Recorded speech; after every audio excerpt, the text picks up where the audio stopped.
은혜 베푸시기를 기뻐하시는 하나님. 여호와는 내게 복을 주시고 너를 지키시기 원하며 여호와는 그 얼굴로 내게 비추사 은혜 베푸시기를 원하며 여호와는 그 얼굴을 내게로 향하여 드사 평강 주시기를 원하노라. 우리 하나님의 마음입니다. 지난주는 우리가 이슬 같은 은혜에 대해서 말씀을 나눴죠. 우리가 매일 피부적으로 느끼지 못하지만 이슬 같은 은혜에 의해서 살아간다고 얘기를 했습니다. 건기와 우기로 나눠서 비가 몰려다니는 팔레스타인 지방에 평상시에는 비를 머금을 수 없는 땅에서 치수하기가 어렵고 농사짓기가 어려운데 매일 밤과 낮의 온도 차이에 의해서 일어나는 이슬로 인해서 식물들이 살아간다고 그랬죠. 오늘 그렇게 소낙비 같이 쏟아지지 않지만 눈에 보이지는 않지만 그와 같이 하나님의 은혜가 우리 가운데 있는 것을 감사하며 살아야 된다는 것이죠. 우리가 이 지구가 돌므로 인해서 오늘도 하나님께서는 지구를 일정한 속도로 돌리기 때문에 우리가 살아가고 있는 거죠. 지구가 돌지 않는다면 봄, 여름, 가을, 겨울도 없어요. 파종도 없고 자람도 없고 거둠도 없고 쉼도 없어요. 지구가 돌아가기 때문에 모든 삼라만상이 살아있음을 우리는 감사해야 돼요. 내가 작물을 상추를 심어서 상추를 먹을 수 있는 거 그냥 되는 게 아니라 이슬 같은 은혜입니다. 내 몸이 지금 이렇게 지탱하고 서 있는 거 호흡을 하고 있는 거 감사해 보셨습니까? 말씀을 드렸죠? 우리의 핏줄의 길이가 지구를 3바퀴 도는 만큼의 길인데 우리의 몸의 세포가 몇 개라고요? 수천조의 제곱보다도 더 많은, 지난번에 말씀드렸잖아요. 하루에 빠져나가는, 폐사돼서 빠져나가는 세포가 2천억 개가 넘는 거예요. 하루에 폐사돼서 나가는 것만. 그럼 몸에 붙어있는 세포는 얼마나 많을까요? 그 모든 세포를 지구를 3바퀴 도는 핏줄의 길이만큼 그 핏줄로 공급을 하는 거예요. 세포를 다 먹여 살리는 하나님의 능력 감사해 보셨습니까? 이게 막히면은 암이 걸리고 이게 막히면 뇌출혈이 일어나는 거고 또라이가 된단 말이에요. 내가 지금 정상으로 말하고 정상으로 생각하는 거 감사해 보셨습니까? 감사해야 됩니다. 그래서 이슬 같은 은혜, 오늘도 내 옆에 이웃을 보게 하시고 걸어오게 하시고 이 자리에 오게 하시고 모든, 아까 그랬잖아요. 모든 것이 우연인 줄 알았는데 당연한 것인 줄 알았는데 은혜였어. 그냥이 어디 있습니까? 다 은혜죠. 하나님께 은혜를 느끼고 감사하면 감사할수록 그 은혜는 더 커집니다. 내가 행복해져요. 있는데도 보지 못하는 것은 장님 같고 맛있어도 맛을 보지 못하는 것은 뭔가 미각에 문제가 있는 거예요. 내가 문제이고 내가 불행한 거예요. 그러나 감사할 수 있다면 내가 행복한 겁니다. 있어서 감사하게 되잖아요.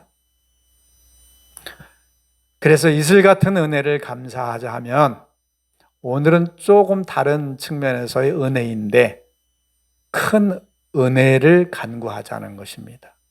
이슬 같은 은혜가 있는데 왜 큰 은혜를 간구해요? 간구해야 될 이유가 있습니다. 원래 하나님께서 만든 세상은 완벽했어요. 나도 완벽했어요. 죄가 들어온 이래로 이 세상에 가시덤불이 나고 엉겅퀴가 나고 그전에는 모든 것이 자연적으로 먹고 살기에 충분했는데 이제는 이마에 땀이 흘러도 먹고 살기가 힘든 세상이 됐어요. 죄로 인해서. 나의 몸은 병들어가기 시작했고 죽어가기 시작하는 거죠.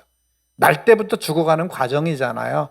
석가가 얘기한 대로 생로병사의 과정이에요. 그 속에서 하나님의 은혜가 필요하게 됐다는 것입니다. 하나님의 은혜가 아니면 되지 않을 일이 생겼던 거예요. 에덴에서는 그렇지 않았는데 그렇기 때문에 우리는 하나님의 은혜가 필요합니다. 그래서 하나님의 은혜가 필요한 일들이 어떤 일인가 한번 성경에 몇 군데 구져보면서 내 경우가 이에 해당하지 않을까라는 생각을 한번 해보시기 바랍니다.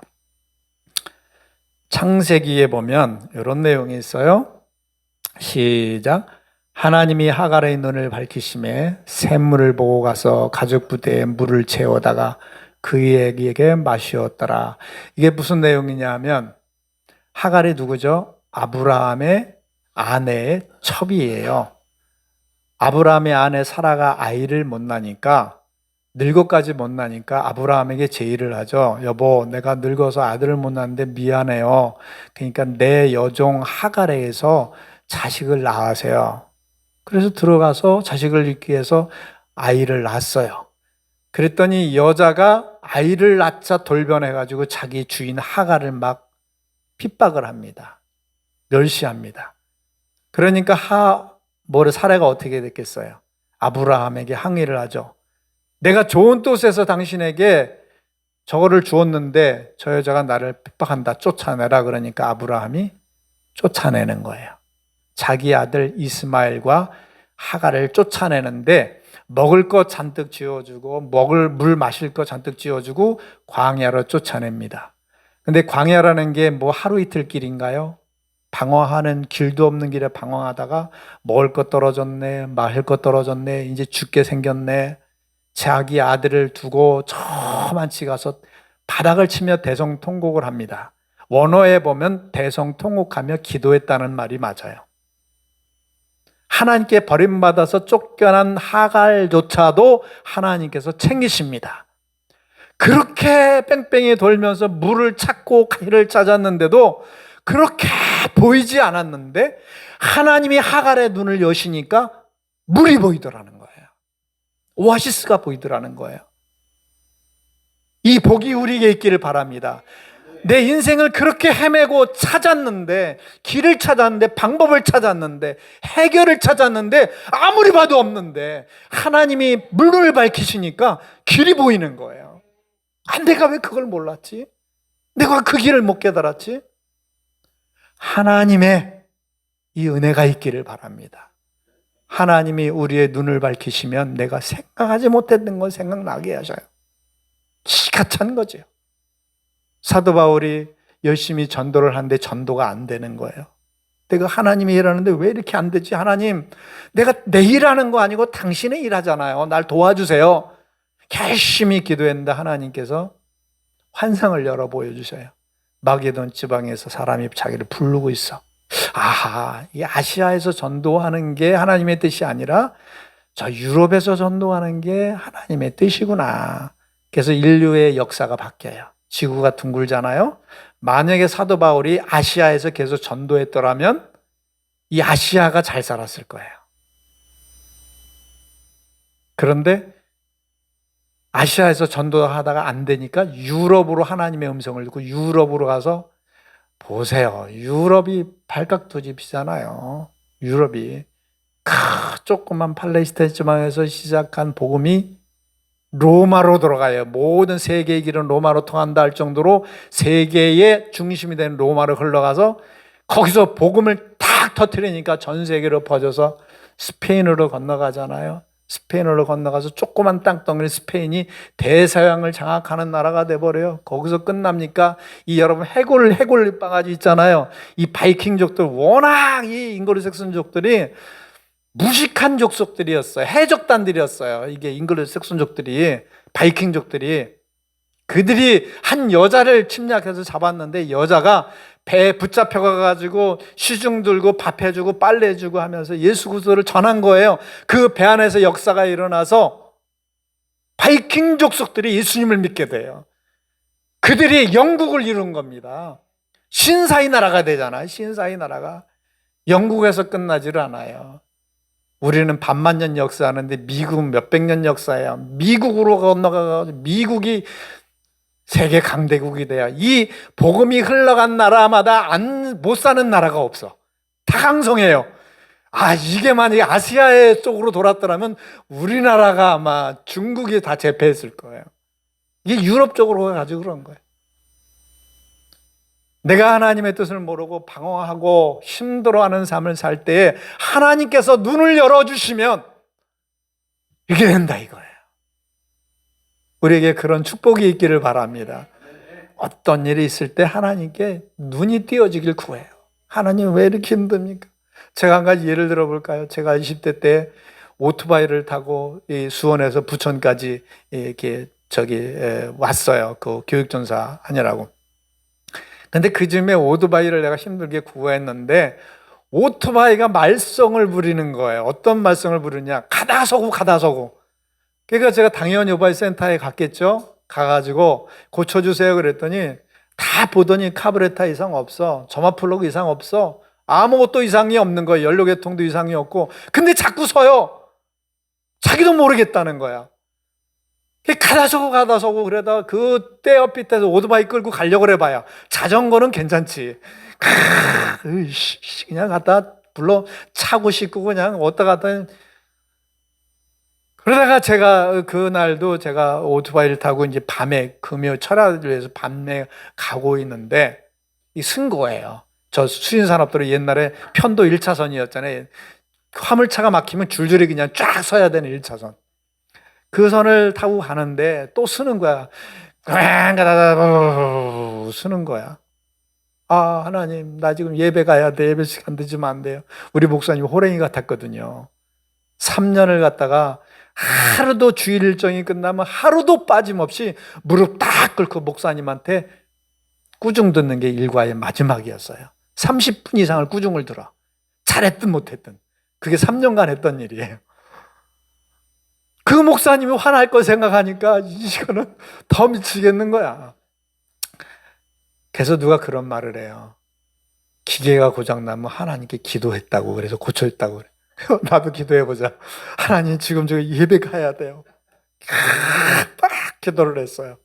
막 기도를 하고 이제 오토바이를 막 시동을 거는데 안 걸려. 그래가지고 시동 거는데 이렇게 막 이게 약간 그 쿠션이 나오잖아요. 이게 쇼바가 쇼크업 할 때 이렇게 나오잖아요. 막 하는데 어둠에서 뭔가 약간 미미한 불빛이 보이는 거야. 오토바이 앞에서 그 계기판 밑으로 해서 뭐가 이렇게 꿀렁꿀렁 하는데 빛이 보이는데 이게 뭐지 하고 보니까 발견되어진 거야. 이게 배선이 미세하게 붙었다 안 붙었다 붙었다 안 붙었다 그러고 있는 거야. 그걸 불빛에서 어두운 불빛에서 보니까 그게 발견이 된 거야. 이거로구나. 그때부터 제가 문제를 발견하고 오토바이를 쌩쌩 달렸다 아닙니까? 하나님께 은혜를 구하십시오. 은혜가 없으면 보일 것도 안 보여. 알 것도 못 알아. 내가 왜 그랬지? 내가 뭐야 못 깨달았지? 하나님의 은혜가 있으면 다 해결이 됩니다.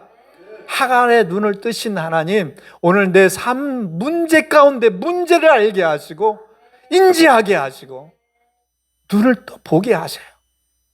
은혜가 필요해요. 은혜가 필요해요. 그러나 중요한 거는요, 내가 할 수 있다고 하나님 찾지 않으면 하나님도 우리 보지 않으세요. 뒷짐 잡고 계세요. 얘가 나를 찾을 때까지. 그래서 너는 내게 부르짖으라. 내가 알지 못하는, 보지 못하는 크고 비밀한 일을 내게 이르리라. 하나님은 아셔요. 내가 알지 못하는 거 안 돼. 내가 미처 깨닫지 못하는 거 아신데. 사랑하는 여러분, 이 은혜가 있기를 축원합니다. 두 번째, 우리 삭개오에 대해서 한번 생각을 해보려고 합니다. 삭개오는 누구였죠? 직업이 세리장이었습니다. 근데 세리들은 이스라엘 백성에게 상당히 미움을 받은 직업이었어요. 허가받은 도둑놈들이었어요. 이유는 왜 그랬냐면 이때 당시에 이스라엘은 로마 식민지였기 때문에 세리들이 하는 일은 세금을 걷어서 로마에 바치는 일을 했단 말이에요. 근데 그냥 바치면 몰라요.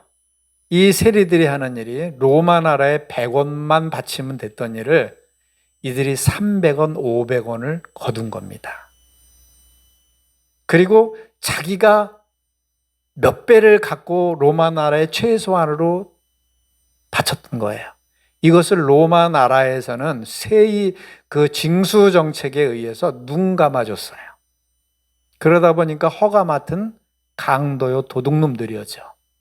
그러니까 이스라엘 백성들이 저놈들은 매국노야, 우리 민족들의 피를 빨아서 로마에 갖다 바치는, 그것도 자기가 입마에 폭해다는 나쁜 놈이야, 이런 인식이 있어서 세리를 누와 같이 생각했는데 창녀, 이방인, 세리 같은 레벨로 같이 취급을 해버렸단 말이에요. 그러니까 여기 세리도 아니고 세리장이었어요. 근데 돈은 굉장히 많아. 엄청나게 돈을 많이 축적을 한 거예요. 그런데 삭개오는 외로웠어.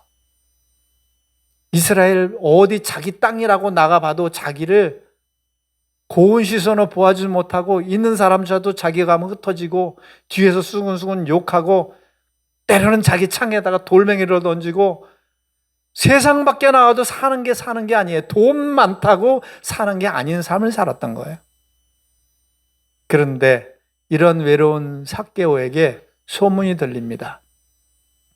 밖에 사람들이 막 웅성웅성하며 돌아다니는데 무슨 일인데 예수라는 사람이 지나간대. 그래?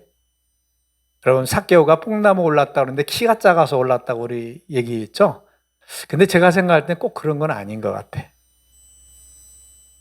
뽕나무에 올라간 것은 저마치 무리가 올라올 때 무리에 섞이지 못하고 이미 여기에 나와서 뽕나무에 올라간 거예요. 사람들에게 외면당하는 자기의 삶을 보고 아예 그냥 눈길을 피해서 뽕나무에 올라갔지 않을까 싶어요.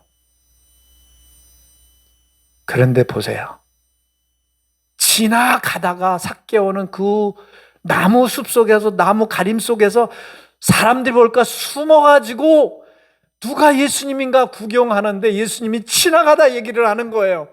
뭐라고 얘기합니까? 삭개오야, 내려와. 내가 오늘 너한테 갈 거야. 삭개오가 소리 지른 거 아니잖아요. 날 보러 와라고 소리 지른 거 아니잖아요. 지레 예수님이 삭개오의 마음을 아신 거예요. 그 외로움을 아신 거예요. 그 힘듦을 아신 거예요. 그리고 예수님이 먼저 내가 내 집에 갈게. 난 너한테 갈게. 내 마음 알아. 내 처지 알아. 내 상황을 알아. 우리 주님처럼 우리를 아는 자 없대요. 나도 내 머리카락이 몇 개인지 모르잖아요. 근데 우리 하나님은 내 머리털까지 세신 바 된 하나님이래요. 오늘 머리를 감다 몇 개 빠졌어도 몇 개 많이 났으면 몇 개까지 하시는 하나님이래요. 우리 하나님은 사람에게 손가락질 당하든 미움을 당하든 내 마음의 세상에서 사장을 당하든 상관이 없어요. 우리 가늠한 여인도 보시죠. 죄를 짓고 많은 율법사들과 사두개인과 바리새인들이 여자를 질질 끌고 옵니다. 이 여자가 가늠하다가 잡혔어요. 한 손에는 여자를 끌고 한 손에는 돌멩이를 들고 예수님 앞에 옵니다. 죽여야 됩니다. 예수님, 당신은 어떻게 하겠습니까? 우리 그런 얘기 하잖아요. 예수님을 시험하려고. 죽여라 그러면 사랑이 없다고 비판받을 것이고, 살려라 그러면 율법을 어긴다고 그러고 돌 맞아 죽을 것이고, 예수님이 너희 중에 죄 없는 자가 먼저 돌로 치라라고 해서 물리치시잖아요. 그때 상황을 생각해 봅시다.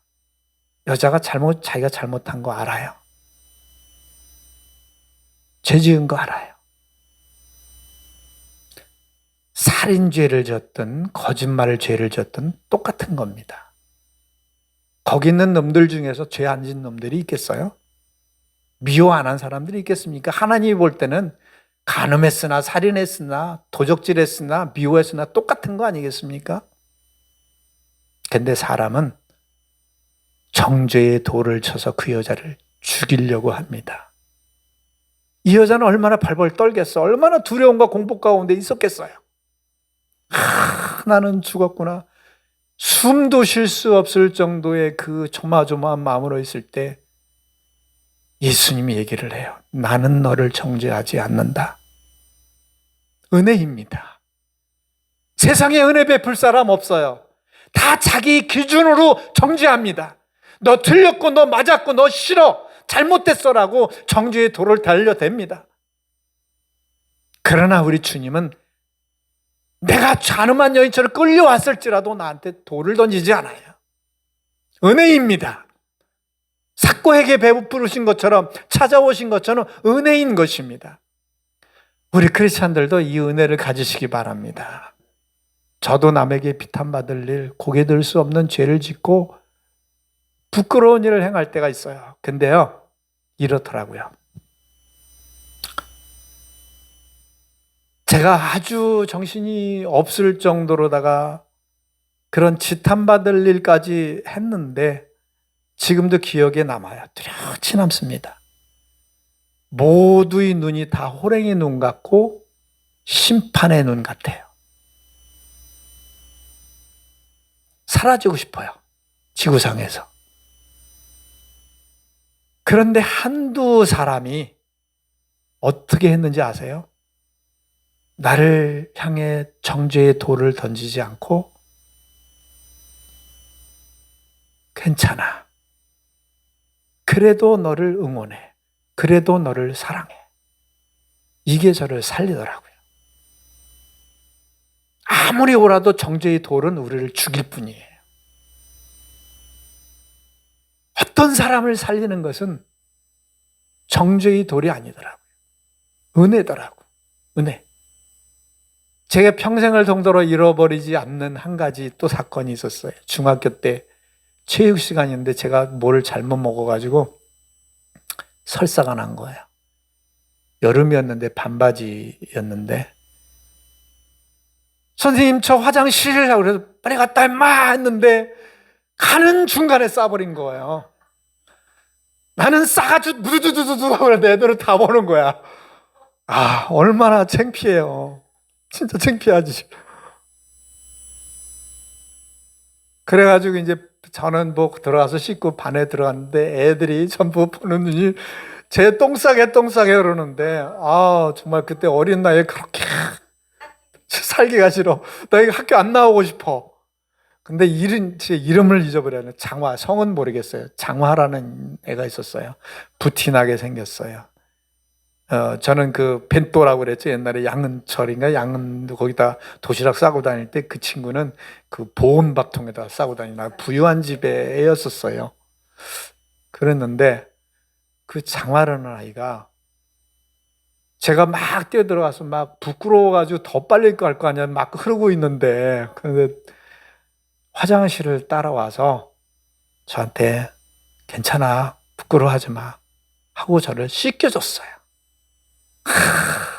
그게 저의 평생에 남아요. 평생에 남는 거예요.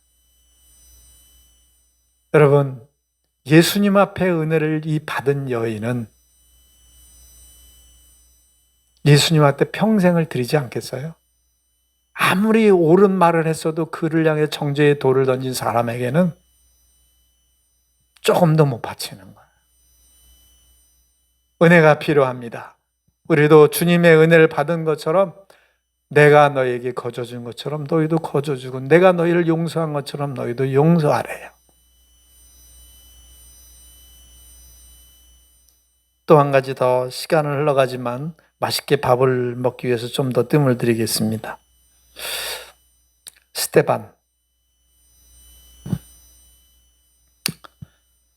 스데반은 우리 기독교 역사상 최초의 순교자예요. 스데반 때문에 기독교가 퍼지게 됐습니다. 왜 그런 말을 하냐? 스데반이 순교하기 전까지는 예수님의 제자들이 자기들을 붙잡아 죽이려 하는 유대인들을 피해서 맨날 문을 걸어 잠그고 지하 교회에서 예배를 드리고 찬양을 하고 지네들끼리만 모였어요. 우리 예수님을 기리자.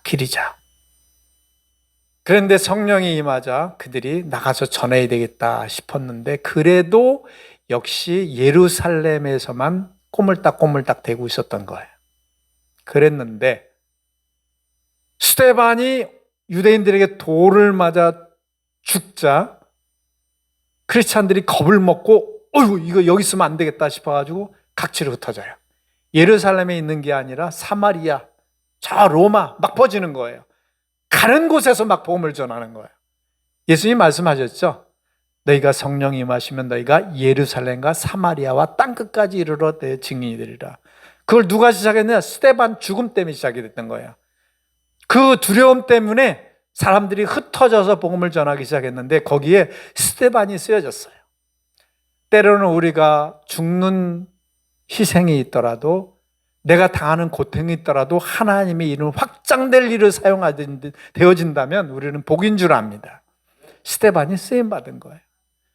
근데 이들이 복음을 전했다는 이유로 유대인들과 지금도 아랍권에서 그런 시골에 가면 있대요. 돌을 던져서 죽이는 거예요.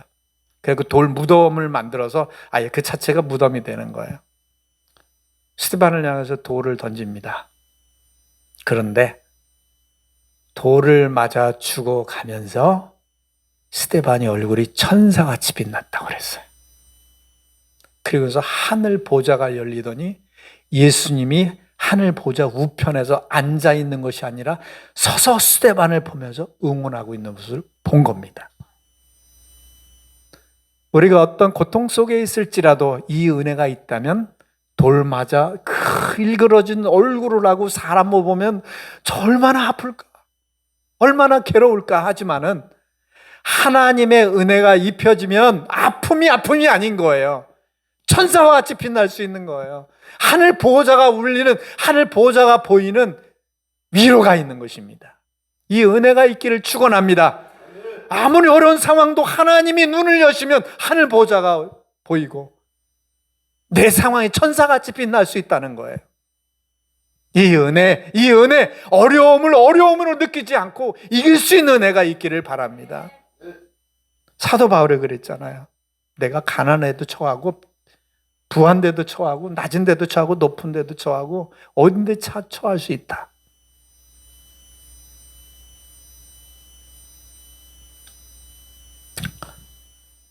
하나는 빼먹을게요. 마지막 하나를 더 하고 마칩시다. 에서, 야곱과 에서 얘기를 한번 해볼게요. 에서와 야곱이 헤어지게 된 이유를 아시죠? 야곱과 에서는 엄마 뱃속에서부터 싸웠어요. 그래서 맨날 조용할 날이 없이 전쟁을 했어요. 왜냐? 누가 먼저 엄마 뱃속에서 나가서 장자가 될 거냐, 이걸 두고 막 싸운 거예요. 그래서 그 엄마 리브가가 하나님한테 물었어요. 왜 얘들이 이렇게 조용하게 안 있고 막 너무 힘들게 싸워요? 그랬더니 내 태중에 두 국민이 싸우는구나. 근데 큰 자가 작은 자를 섬길 것이니라 그랬는데 에서가 먼저 나왔어요. 그래서 에서가 장자가 된 거예요.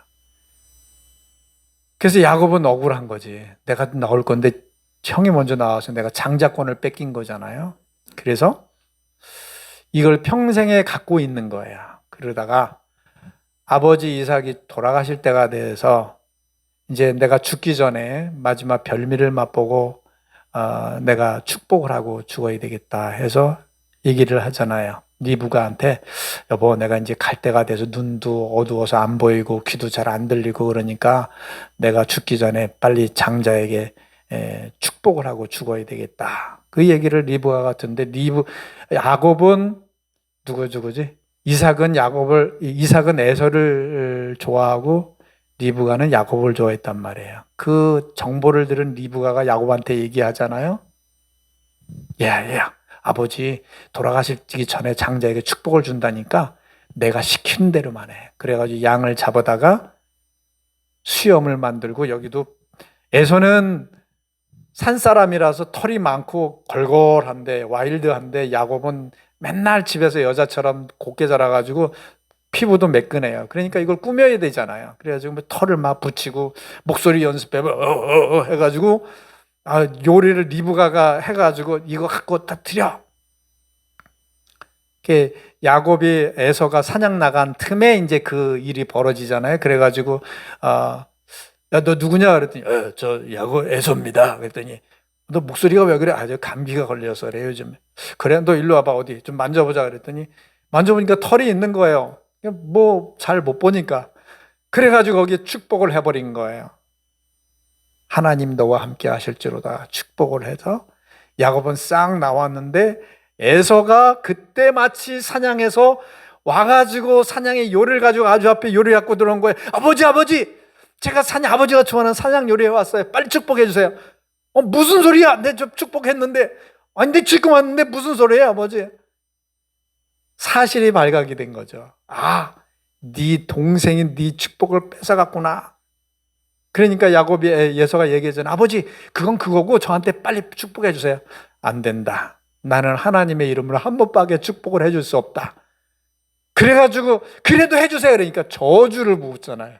이게 하나님의 뜻인 거예요. 하나님이 뱃속에 있을 때 그랬잖아요. 큰 자가 작은 자를 섬기리라. 하나님 뜻대로 이루어지는 거예요. 그래서 나와가지고 에서가 완전히 열이 나가지고 열불 나가지고 이 새끼 어딨어 죽일 거야 하고 막 찾아다니니까 리브가가 자기 삼촌 밧단 아람에 있는 저 몇천 킬로 밖으로다가 보내잖아요. 네 형이 널 죽이려고 하니까 때까지 살아있어. 그래가지고 20여 년, 17년 이상을 타양 생활을 하는 거예요. 삼촌한테 가서 더부살이를 해나가는데, 그러다가 때가 돼서 고향 생각이 나서 이제 하나님 갈래요 그랬더니 그래 가라. 그래가지고 막 가는데 거의 고향 땅에 돌아오는데 자기 전령을 보내서 야곱이 전령을 보내서 보니까 자기 형이 200명의 군사를 거느리고 씩씩대고 오는 거야 지금. 누구 죽이려고? 야곱을 죽이려고. 야곱은 얼마나 속이 타겠어요. 내가 고향집에 가는데 형이 나를 지금 원한을 품고 지금도 나를 죽이려고 온다니. 그러니까 야곱이 얼마나 속이 타는지 이렇게 한 겁니다. 야복강이 있었어요. 고향 땅 가기 전에 야복강에서 이런 꾀를 당하면 세 대로 나누어요. 제일 사랑하지 않는 사람, 제일 가치 없는 거 제일 앞에 보내고, 그 다음 사랑하고 그 다음 중간 정도 중요하게 여는 거 중간 때, 그리고 자기가 가장 사랑하는 라헬과 자기 귀중한 것은 맨 끝에. 만약에 형이 맨 앞에 때를 치면은 나중에 우르르 도망갈 기회를 얻고자. 그리고 나서도 세 대를 나눠서 보내고서도 마음이 안 풀려요. 그래서 야곱이 다 강을 건너게 한 뒤에 자기가 하나님 앞에 사생결단을 합니다. 하나님, 형이 나를 죽이려고 그래요. 이 하나님의 은혜로 많은 재물을 여태까지 쌓아왔는데 이게 다 어떻게 됩니까? 내 자식들, 내 아내들 어떡합니까? 밤새도록 기도합니다. 그리고 나서 자기도 뒤에 따라갑니다. 네, 거기서 보세요. 기적이 일어납니다. 군사를 데리고 군대를 동원해서 멸절하려고 왔던 에서가 마음이 풀어져서 야곱을 끌어안고 꺼이꺼이 울어댑니다. 내 동생 야곱아, 내 동생 야곱아. 누가 마음을 돌이키셨을까요? 하나님이 하신 겁니다. 뭐 사람의 마음을 움직이는 것 하나님인 줄 아십니다. 그래서 우리는 생각을 해야 돼요. 사람의 마음은 지 마음이라 어쩔 수 없어 라고 생각합니다. 자, 우리 쭉 넘어가서 시작. 왕의 마음이 여호와의 손에 있음이 마치 보이물과 같아서 그가 임의로 인도하시느니라. 세상을 움직이는 왕의 마음도 하나님께서 움직이는 거예요. 그렇다면 나의 마음 하나님이 움직이지 않을까요? 하나님, 나도 내 마음 어쩔 수가 없어요. 안 돼요. 나 원수지간으로 있는 사람, 하나님, 내가 햇빛 정책도 쓰고 강한 바람도 불었지만은 안 돼요. 누가 하십니까? 하나님이 하시는 줄 믿습니다. 내 사업 파트너를 만나 오늘 사업의 거래처 사람을 만나야 돼. 우리 CM을 해서 많이 기도해 주세요. 우리 집사님이 이제 사람을 만나야 되는데 내가 미사여구를 섞어서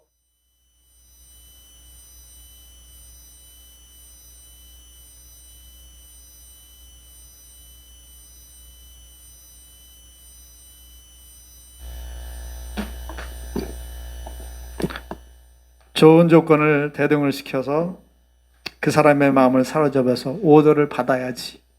그렇게 할 수 있잖아요. 우리 이거 인정합시다. 왕의 마음이 여호와의 손에 있대요. 물론 내가 할 수 있는 만큼 할 수는 해야죠.